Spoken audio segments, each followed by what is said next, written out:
도심을 증장시키도록 인도하는 문. 만약 지금 법에 입각하여 불법승의 도를 닦을 때에는 선악, 호추, 인과, 시비, 지계, 파괴 등의 견해를 가지면 안 된다. 만약 사람이 이와 같은 견해를 낼 때에는 모두 이것은 미혹이며 자기의 마음이 분별을 통하여 나타난 것이다. 대상 경계가 자기의 마음을 따라서 나타난 것임을 알지 못한 것이다. 만약 일체의 법은 있는 것이 아니어서 이와 같이 자기의 마음이 분별을 통해 나타난 것임을 안다고 해도 이것은 모두 미혹한 마음이기 때문에 옳고 그르다고 말한다. 만약 사람이 부처님의 지혜가 스승하다고 말하더라도 이건 역시 자기의 마음의 사량으로 나타난 것이다. 자기의 마음이 있다고 생각하고 자기 마음이 없다고 생각하는데 이것 역시 도리어 미혹에 떨어지는 것이다. 경전에서 말씀하시되 만약 법에 의지하여 불도를 닦을 때는 중생을 교화하지도 않으며 중생이 되지도 않는다고 하셨다. 그러므로 법계는 평등하여 이득과 손실이 없다. 만약 법에 의거하여 불도를 닦을 때는 열반을 구하지 않는다. 왜냐하면 법이 열반이기 때문이다. 어떻게 열반으로서 열반을 구하겠는가? 또한 법을 구하지도 않는데 마음이 바로 법계이기 때문이다. 어떻게 하여 법계로서 법계를 구하겠는가? 만약 마음을 바르게 하고자 한다면 일체법을 두려워하지 말며 일체법을 구하지도 말아야 한다. 만약 법에 의지하여 불도를 닦을 때는 마음을 돌과 나무같이 깜깜하여 지각하지 말며 일체를 분별하지도 말아서 등등하기를 마치 어리석은 사람 같이 해야 한다. 왜냐하면 법은 지각이 없기 때문이며 법은 나를 펼치는데 두려움이 없기 때문인데 이것이 크게 편안한 처소이다. 비유하면 어떤 사람이 죽을 죄를 지어 반드시 참수당해야 합당하지만 왕이 면하여 주면 사형의 두려움을 면하는 것과 마찬가지이다. 중생도 이와 같아서 시박과 우역죄를 지으면 반드시 지옥에 떨어져야 합당하지만 부처님께서 크게 사면하여 일체의 죄가 면해지는 것과 같다. 만약 어떤 사람이 왕이라는 좋은 벗과 더불어 길을 가다가 다른 곳에 가서 다른 남녀를 죽이고 그 곳에서 붙잡히게 되면 원한을 갚고자 할 때 이 사람은 두려워 의지할 곳이 없었는데 호련히 그 왕을 만나게 되면 해방을 얻게 되는 이치와 같다. 만약 어떤 사람이 계율을 깨뜨려, 즉 살생, 사음, 도적질을 범하여 지옥에 떨어질까 두려워하는데 자기 마음 속에 있는 법광을 보게 되면, 즉 해탈을 얻는 것과 같다. 또 법을 닦음에 있어 문자에 의지하여 이해를 한 사람은 힘이 약하고, 이를 하는 중에 이해를 한 사람은 힘이 장하며, 이를 하는 가운데 법을 보면 처에서 생각을 잃지 않을 것이다. 문자에 의지하여 이해한 사람은 이를 만나면 눈이 어두워진다. 경전과 논서 가운데서 이를 논하는 것은 법에서 멀어질 뿐이다. 비록 입으로 이를 말하고 귀로 이를 들으나 자신의 마음이 스스로 이를 따른다는 사리를 알지 못한다. 만약 일의 상즉하여 법을 아는 것은 깊으니 세상 사람들은 헤아릴 수가 없다. 돌을 닦는 사람은 자주 도적을 만나서 물건을 박탈당하더라도 애착심이 없고 걱정하지도 않는다. 자주 다른 사람이 꾸짖고 욕하고 질타하고 비방해도 역시 걱정하지 않는다. 만약 이와 같이 알고 있는 사람은 도심이 점점 장해져서 해가 가면 오래지 않아 자연히 일체의 거역과 순종에도 도무지 마음이 없어진다. 그러므로 일에 끌려다니지 않는 사람은 대력 보살이라고 말할 수 있다.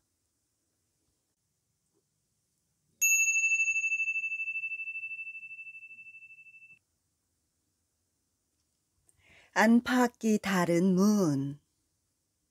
돌을 닦는 마음을 장대하게 가지고자 한다면 반드시 마음을 규범 밖에 의탁해야 한다. 어떤 사람이 질문했다. 어떤 것이 규범 밖입니까? 달마 스님이 대답했다. 대소승에 대한 이해를 고치지 않고 보리심을 내지도 않으며 또한 일체 종지를 원하지도 않고 선정을 이해한 사람을 귀하게 여기지도 않으며 탐욕스런 사람을 천하게 여기지도 않고 또한 부처님의 지혜를 원하지도 않으면 그 마음이 자연히 한가롭고 고요해진다. 만약 어떤 사람이 이해를 취하지도 않고 지혜를 구하지도 않으면 이와 같은 사람은 법사와 선사의 속임수를 면하고자 할 것이다. 만약 현재 마음이 뜻을 세워 범부와 성인을 원하지 않고 해탈을 구하지 않으며 다시 생사를 두려워하지 않고 또한 지옥을 두려워하지 않으며 마음이 고의로 안주함이 없어야 비로소 하나의 부동심이 이루어진다. 만약 일체의 현성이 백겁 천겁에 신통변화를 부리는 것을 볼 수 있을지라도 즐거이 원하는 마음을 내지 않는 이 사람은 다른 사람의 속임수를 면하고자 할 것이다. 어떤 사람이 질문했다. 어떻게 해야 규범 밖에 생겨납니까? 달마 스님이 대답했다. 인, 의, 예, 지, 시는 규범이라고 말하고 대소승의 근본적인 정의 역시 규범이라고 말하며 생사, 열반도 역시 규범이라고 한다. 만약 규범을 벗어나고자 한다면 범부와 성인이라는 이름도 없고 유법으로서 알 수 있는 것이 아니고 무법으로서 알 수 있는 것도 아니다. 지혜로서 알 수 있는 것이 아니니 이것을 알고 이해하는 곳이 있다는 것은 역시 규범의 안이라고 말한다. 범부의 마음을 내지 말고 성문의 마음도 내지 말며 보살의 마음도 내지 말고 역시 부처님의 마음도 내지 말며 일체의 마음을 내지 않는 것이 비로소 규범 밖으로 벗어난 것이라 말한다.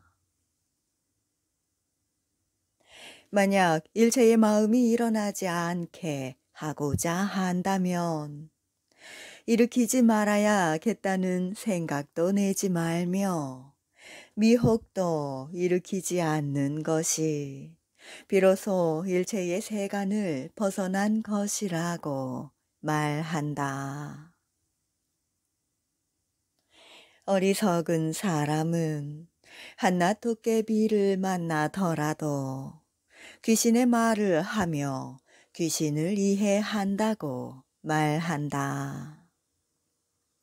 남을 가르치는 데 사용하는 것은 말하지 않겠거니와 어떻게 해서 진리의 작용을 얻을 수 있겠는가?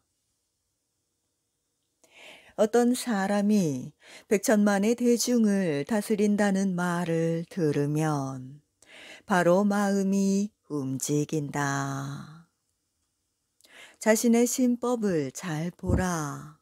어찌 언어와 문자로서 알 수 있겠는가? 어떤 사람이 질문했다. 어떤 것이 순박한 마음이며 어떤 것이 교묘하게 속이는 마음입니까? 달마 스님이 대답했다. 문자와 언어는 교묘하게 속이는 것이며 형상과 형상 아닌 것 등의 행주좌와의 일체의 행동 거지 등이 모두 이것은 순박한 마음이다.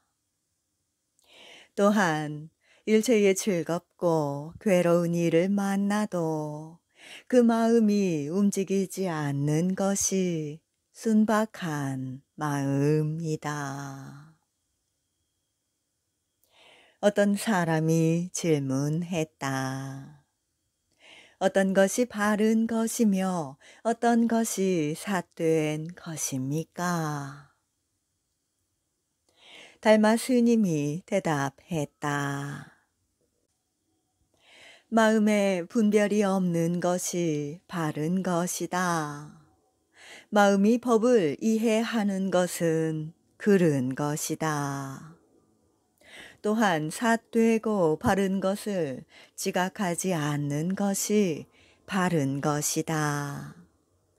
경전에서는 정도에 머문다고 하는 것은 이것이 옳다, 저것은 삿되다 분별하지 않는 것이다 라고 하셨다.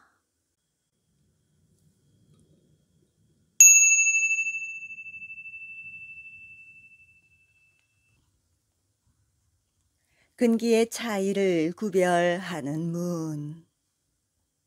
어떤 사람이 질문했다. 어떤 것이 영리한 근기이며 어떤 것이 둔한 근기입니까? 달마 스님이 대답했다. 스승의 가르침을 의지하지 않고 현상을 따라서 법을 보는 사람은 근기가 영리하다고 이름하미요.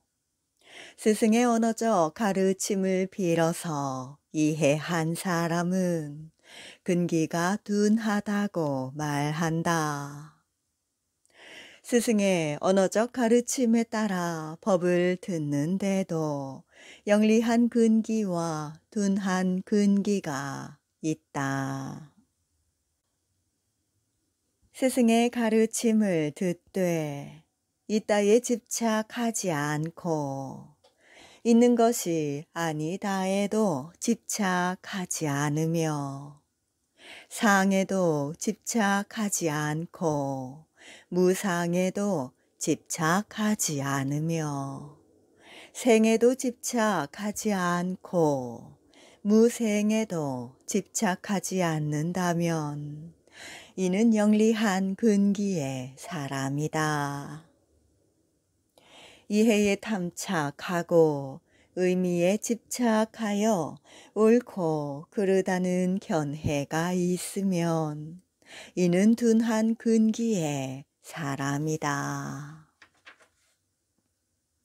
의미를 이해함에 있어 영리한 근기의 사람은 도를 듣되 범부의 마음을 내지 않으며 또는 성인의 마음도 내지 않아서 범부와 성인이 완전히 끊어지면 이는 바로 영리한 근기의 사람인 것이다.